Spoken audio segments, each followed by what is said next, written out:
Hello, welcome. Today we have Stephen Weimeyer with us, a very special guest from the band Titanic. Welcome, Stephen. It's great to be here. Thanks for having me. Nice to see you again. So, how did Gaelic Storm come about? Wow. Well, several of us from all parts of the world, one member from Ireland, one from London, England, one from Coventry, England, myself from New York, and another woman from Zambia, Africa, actually found our way to Los Angeles for various reasons, and we all washed up on the shores of Santa Monica, and soon met one another in various places around LA. Most of us met in a little pub called O'Brien's down on the beach in Santa Monica, and we discovered a mutual love for Irish music, and basically had no intentions initially of becoming a professional musical group. We were just friends who got together every now and again at someone's house in someone's living room to play music and enjoy one another's company. And we decided that we were having such a good time doing it that we should try to put a band together, which we did, and started playing down on the beach in Santa Monica. And not long after that, we were noticed by a casting director who booked us as the steerage band in the movie Titanic. And so that really was... That was like your first big break? That was our big break, yeah. We got together in March of 1996, and we were hired to do Titanic in June of 96, so it happened like lightning. What was it like being involved with Titanic? Oh, it was magical.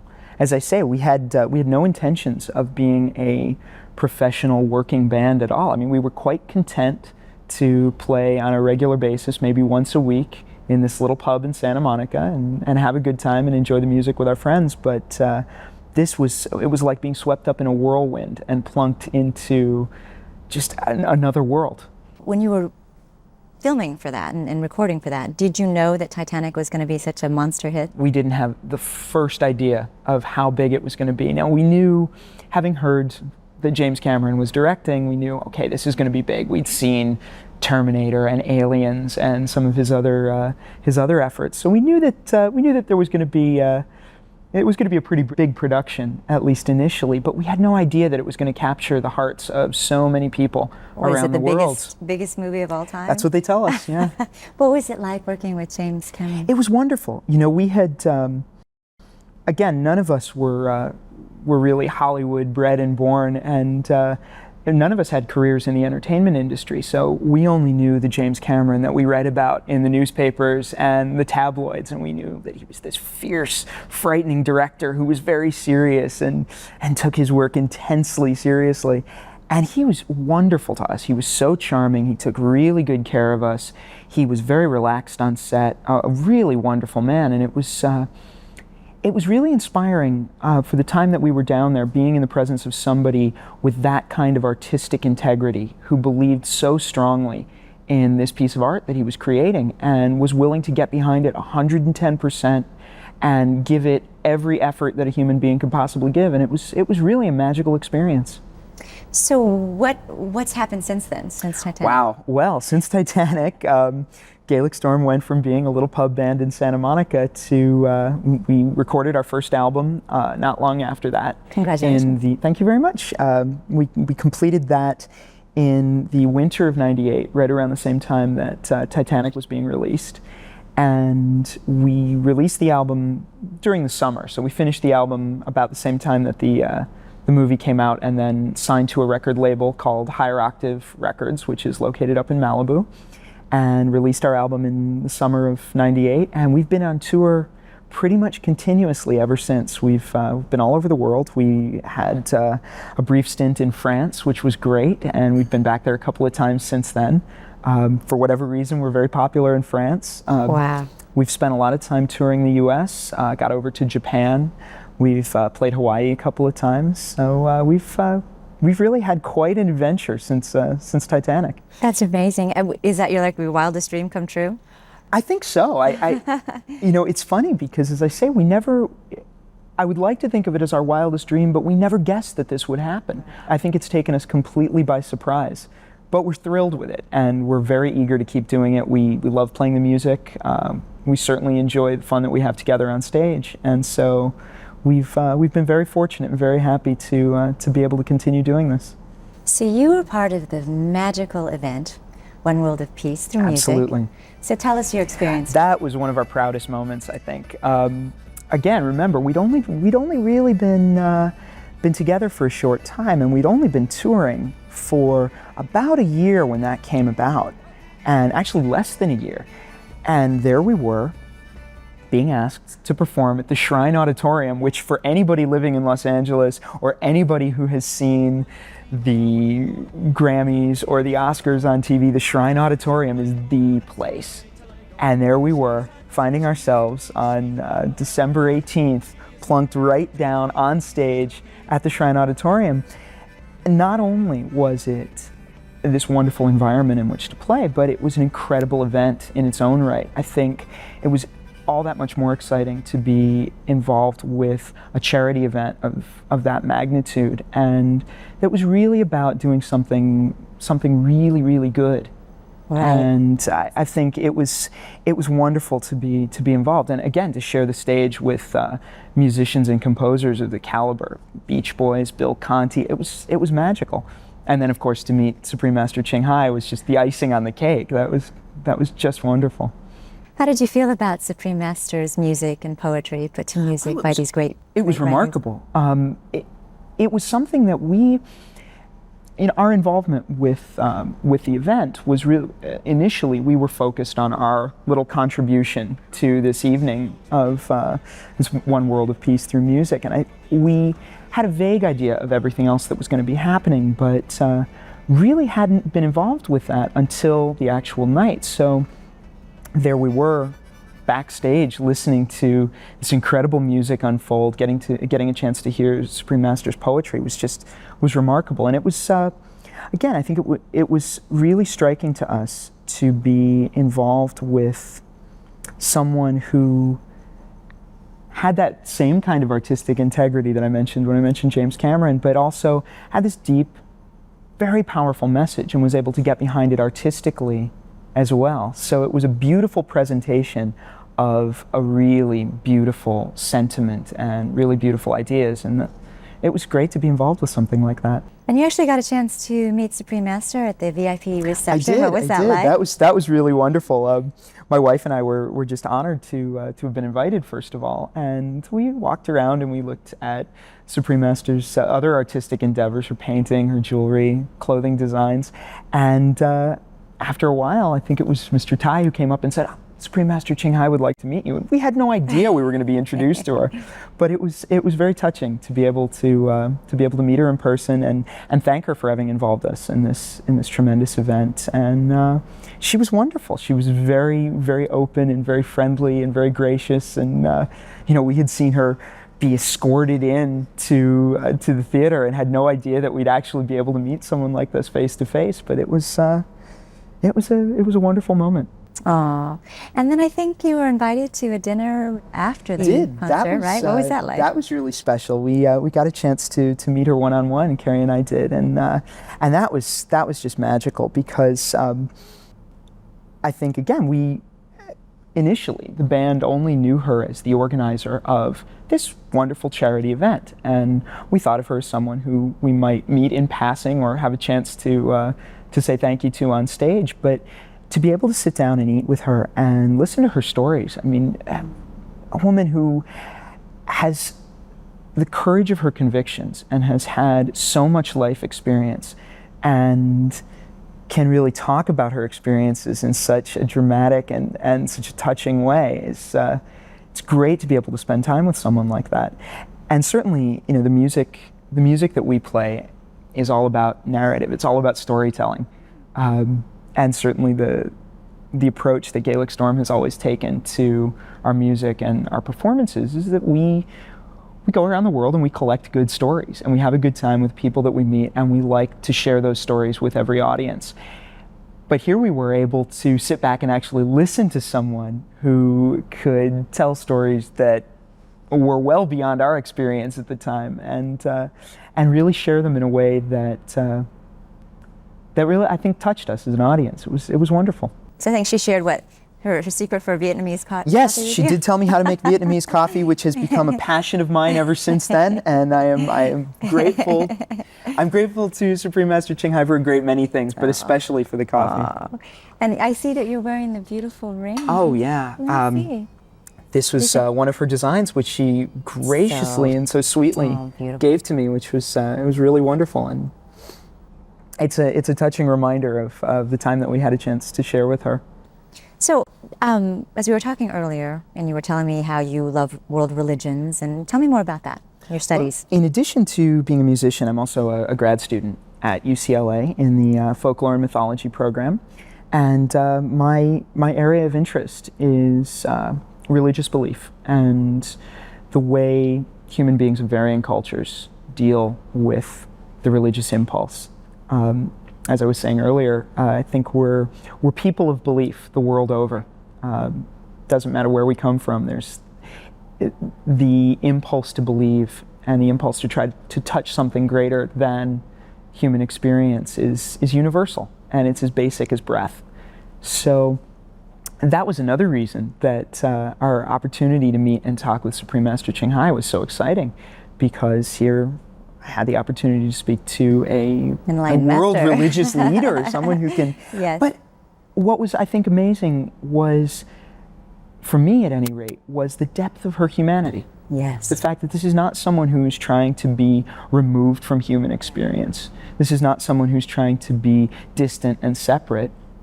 We sat down and we talked about coffee. And, we're able to share a meal together. And it was wonderful approaching her on that level, and getting a chance to speak to a fellow artist, someone who could talk about songwriting and talk about composing and talk about coffee and basic human experiences and emotions. Exactly. She's so amazing to me, being this religious enlightened master with this technology that really, I've studied many religions. And to find a meditation that really gives you that peace and love, and that she embodies this. But not only is she this enlightened master, but like you said, she's real. She does artwork, paintings, clothing designs, jewelry designs, so that she can touch all people. And she is an amazing human being. Wow, I feel it's such a great honor to to have the opportunity to meet with her like that and be with her. And so, what's next for you now then? Oh wow! Well, we've recorded a second album since that time. We released our second album in fall of last year, and we are at present going into. So you've done 2 albums? Done 2 albums. We're about to go into the studio to do number 3. Actually, that's incredible. We've changed personnel a little bit. We've got a new fiddle player who we're really excited to have on board. A woman by the name of Kathleen Keene, who comes to us from Chicago. In addition to being a tremendous fiddle player, she also plays tin whistle and button accordion. We've actually, in addition to our presentation of traditional Irish material on our last album and on our next album, we're going to be doing a lot more original pieces. We've tried our hand at songwriting and composing ourselves, and that's been really exciting. Wow! To be able to approach it. What's your favorite part? Doing the albums, performing live? Oh wow! I like it all. It's a new experience for me. So I've really enjoyed it all. But I have to say, I think the live performance has got to be the best time, just because it's an opportunity to really involve the audience with what we're doing. Our goal as a band has always been to try to take the intimate setting of Irish traditional music, which is what drew us all together in the first place. This idea that this is a music that you can create in your living room, sitting around with a bunch of friends, everybody gets out an instrument, somebody gives you a song, somebody else gives you a new tune, and it's really a very intimate, very close, friendly setting. It's always been our goal to try to translate that onto the stage, to involve our audience of... Oh, there you are. Oh, wow. That's it exactly. There's the event. Yeah, that was such an honor to be included in something like that. But to be able to take what we did intimately, just as a circle of friends, and bring that to the stage, and whether we're playing in front of an audience of 50 or 5,000, to make the audience feel like they're sitting in a pub or sitting in the living room having a party with Gaelic Storm. That's always been our goal. So I think live performance, if I had to pick one aspect of this that I like the best, I would say it's the live performances. There's nothing like that, huh? We've been very fortunate. We've been able to do that with just about every audience that we've encountered. And miraculously sometimes, for the most part, the band doesn't speak a word of French. But as I say, we've spent quite a bit of time in France, and the audiences there seem to respond equally well as do the audiences in the States or in Europe, or I should say in Ireland. Regardless of the language barrier, it's quite exciting. So that's amazing. So, do you believe in world peace?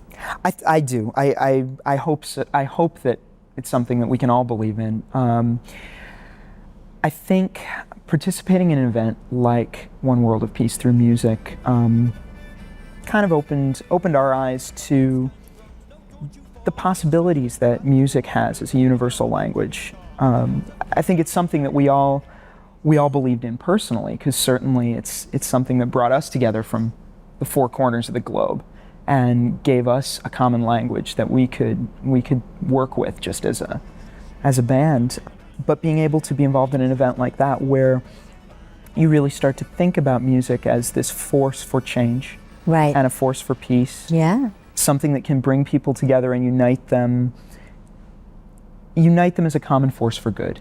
Exactly. So whether it's bringing finances together to help contribute to children's charities, whether it's communicating a message of peace to an audience or to the world through a CD or a video or whatever medium, I think it's something we'd really like to believe in. It's a shame that we live in a world where that's not already a given reality, where this is something that we have to work towards, but I think it's something that we're all willing to work towards. And certainly, as I say, we've discovered that our music makes us all laugh. It brings us together, in our own way, to celebrate together, to have a good time together, to forget about some of the cares and stresses of the world. And if that's something that we can help other people experience, I think we'll have done our job as musicians. That's what it does. It just it uplifts your soul. So, if you had to give the message of what that concert was for that evening, what would it be? Wow. Let me think about that for a minute. I think that the thing that really struck us was how diverse the art that was being expressed on stage was. Right. From Supreme Master's poetry, to the movie scores that we heard, to the Beach Boys presentation. That was a real dream for me. The first concert I'd ever been to as a kid was a Beach Boys concert. I grew up in a very small town in Buffalo, New York, and big bands never came to this little town near Buffalo that I lived in. You were lucky if you got the local rock band to play at your high school, but wow, we never got anybody coming in from out of town. And the Beach Boys came to our little park and did a show there one summer, and that was the first concert I ever attended. And I was blown away. And so here I was years later on the same stage with some of the members of the original Beach Boys. That was magical. But again, it's a different kind of music. It's, and we were radically different from, at least initially in the genre of music we were playing, from the other acts on stage. And yet everybody came together, and we were able to focus our artistic presentations on a common goal. Right. And help make the world a little brighter for some children who were suffering. And I think that's something really, it was wonderful to get behind that. It was an honor to be included in that project. And I think it reminds us of just how much good you can do with music and with this kind of performing art. And then at the same time, I think it would be wrong not to focus on the evening as an evening of entertainment as well. I mean, I think that, as much as anything else, yes, it was a fundraising event, but it was also a time for everybody, performers and audience, to just enjoy this experience. Sit back and listen to the music. Get up and dance in the aisles if you so wish. However we chose to respond to it, it was sharing that moment of entertainment, forgetting about, as I say, forgetting about the stresses outside the theater and forgetting that you have to fight traffic going home, and just sit back and relax and enjoy good music. And that was a wonderful experience. Ah, it was an amazing experience. So do you have any message that you want to share with Supreme Master? Or well, I just want to say hello, or- thank you very much once again for involving us in this wonderful event, and you are fondly remembered, certainly by myself and my wife, and also by the rest of the band. And thank you for the work that you're doing, and thank you for involving us in some small fashion in it. I think it's a wonderful thing. So I wanted to know, this is a copy of your first album. Yes. What does Gaelic mean, Gaelic Storm? Well, Gaelic is actually the name of a language family, which the Gaelic languages are spoken by peoples of Ireland, Scotland, Wales, some parts of Great Britain, and also Brittany, the west coast of France. There are a number of different Celtic languages, and some are Brythonic and some are Gaelic. But Gaelic to us just expresses the language and the culture of the Irish and Scottish peoples and other peoples in parts of the Celtic world, which is where we draw our music from. And Storm, well, you've seen us on stage. We tend to be a bit crazy, a bit wild, so hence Gaelic Storm. Gaelic Storm. Can you say anything Gaelic? Like, is it a bit of a certain way you say it? Let me see. What can I say in Irish Gaelic? Wow, my Gaelic is actually not very good. I can say please, which is Moshe Dahale, but apart from that, not very much else. That's beautiful. That's nice. Oh, that's great. And we were, as I say, we were very honored to have been included in Supreme Master Ching Hai's program, and actually would like to give her this album. Let me open it up, and we'll sign this and dedicate it to Supreme Master Ching Hai and the Foundation on behalf of Gaelic Storm. Oh, that's so great. Amazing. Well.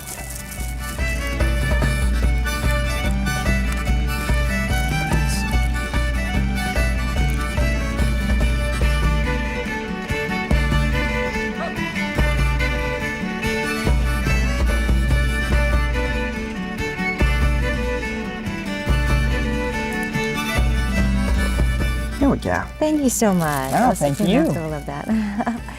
Stephen, thank you so much for being here. Thank you for having me. It's great to see you again.